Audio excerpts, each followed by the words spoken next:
Selanjutnya, kita harus menghitung koefisien serapan. Koefisien serapan di mana bagian cahaya yang tidak dipantulkan. Jadi ketika cahaya ditembak ke dalam suatu material, ada cahaya yang dipantulkan, ada cahaya yang diserap.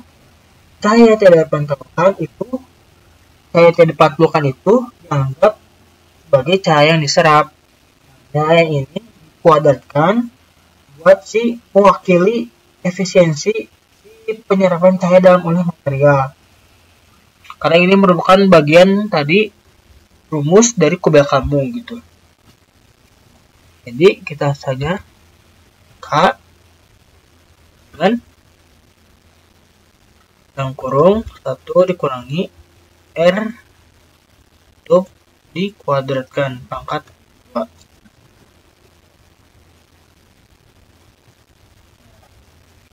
Selanjutnya itu S atau koefisien hamburan. Dalam model Kobayashi ini yaitu mengasumsikan bahwa adanya hamburan dari permukaan atau struktur partikel material.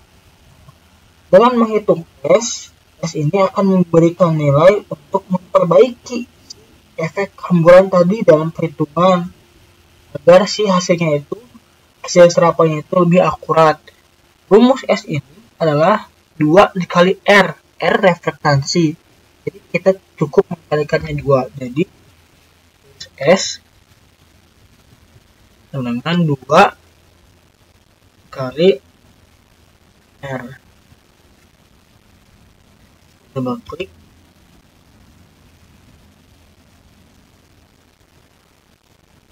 Selanjutnya kita perlu menghitung fungsi Kobayashi Fr. Nah, Fr ini itu adalah nilai yang menunjukkan atau merepresentasikan absorbansi dari bahan padat atau absorbansi semu dari bahan padat. Karena bahan padat itu tidak bisa diukur dengan metode absorbansi langsung gitu kan, karena bahannya padat. Jadi Fr ini adalah pengganti absorbansi untuk material padat atau bubuk. Nah, rumusnya itu Fr ini rumusnya itu K per S. Jadi K koefisien serapan dibagi S koefisien hamburan. Rumusnya itu tadi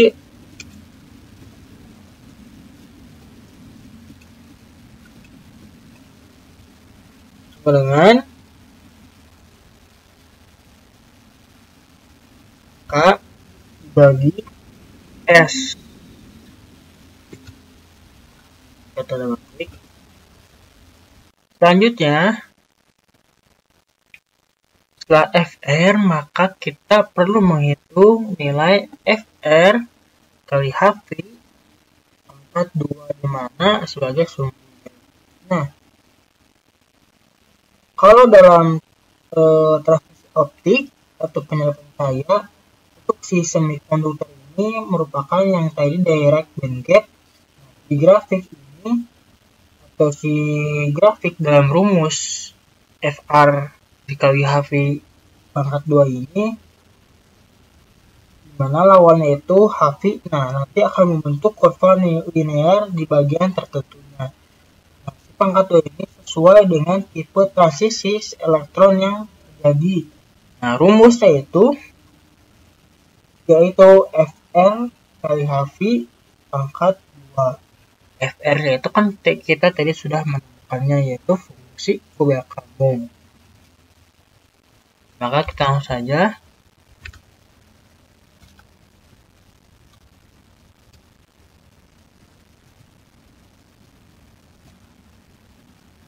Fr kali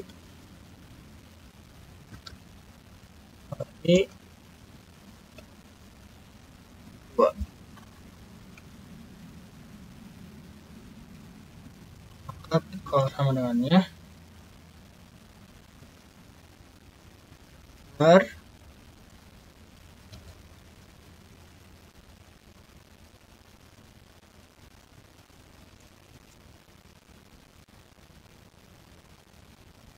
selanjutnya kita memplotkan grafik antara sumbu X yaitu HV dan sumbu Y yang tadi FR kali HV. Nah, tadi kan saya sebutkan itu kan sesuai dengan transisi elektron. Nah, karena itu kita perlu di origin bukan di Excel. Kita harus pindah ke origin dulu. Nah, kita sudah di origin. Jadi kita disuruh untuk membuat kurva dari plot HV sebagai sumbu X dan FR yang kali HV ini yang terakhir. Nah, kita bisa lihat bahwa di sini yang HV-nya itu masih dalam sumbu Y. Jadi, kawan-kawan perlu mengubah dulu di set as ke sumbu X. Tinggal langsung buat kurvanya. Pakai plot line. Nah, maka didapatkan kurva seperti ini. Lalu, tadi kan disebutkan bahwa kita perlu mengenalkan dulu mana itu untuk mengidentifikasi di bagian linear dari kurva yang menunjukkan nilai bandgap saat diproyeksikan itu di sebelah 0 gitu. Jadi kita perlu double klik aja ke scale. Ini kan dari min 5 tinggal kalian saja. Kita berbesarnya di sini. Kita perlu menandai bagian linear yang menanjak tajam dari kurva. Jadi kita perlu menandai garis atau saat-saat di mana kurvanya mulai naik. Kalau kita bisa lihat, ini adalah bagian di mana kurva ini mulai naik ke atas gitu. Nah, itu adalah transisi optik yang terjadi di mana si elektron mulai menyerap energi secara signifikan atau secara jelas. Panjang atau garis ini digunakan atau kita menanda ini itu digunakan untuk menentukan nilai bandgap secara visual dan matematisnya gitu. Kita dengan line-line, lalu kita bisa lihat di sini adalah garis ketika kurva mulai naik ke atas. Nanti kita tarik ke bawah sehingga memotong sumbu X-nya gitu. Atau intercept kira-kira di sini. Tarik ke bawah sehingga memotong. X intercept atau X yang dipotong itu ini menunjukkan energi minimum yang dibutuhkan untuk si elektron itu buat eksitasi atau pindah ke keadaan tinggi elektron, yaitu namanya bandgap energy. Jadi, nah setelah itu kita tebakkan saja dulu.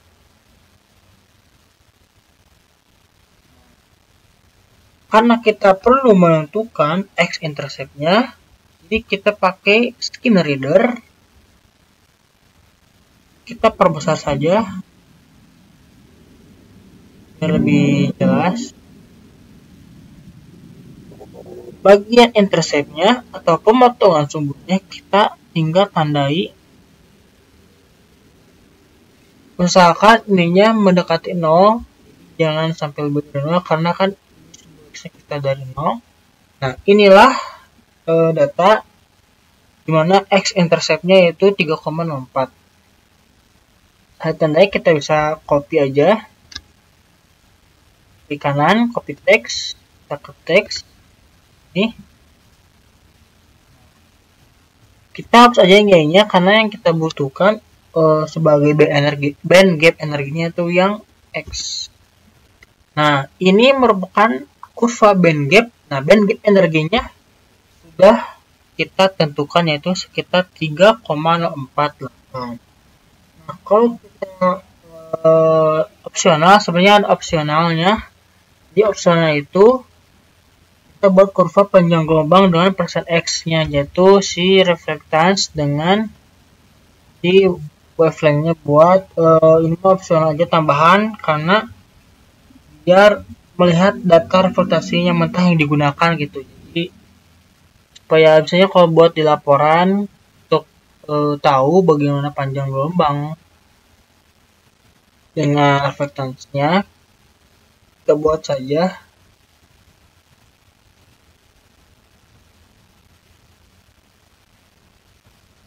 Nah, ini kira-kira hubungan antara sepanjang gelombang dengan persen reflektance-nya. Ini adalah contoh salah satu karakterisasi material padat dengan penentuan band gap-nya.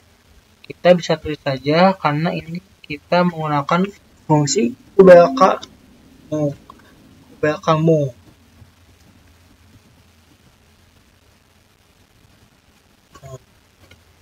Ada namanya tadi yang fungsi kedua yaitu pakai plot. Nah, itu tuh kita perlu datanya absorbansi. Mungkin cukup sekian untuk diskusi pada kesempatan kali ini, atau cara bagaimana menentukan karakteristik satu material padat dengan penentuan band gap.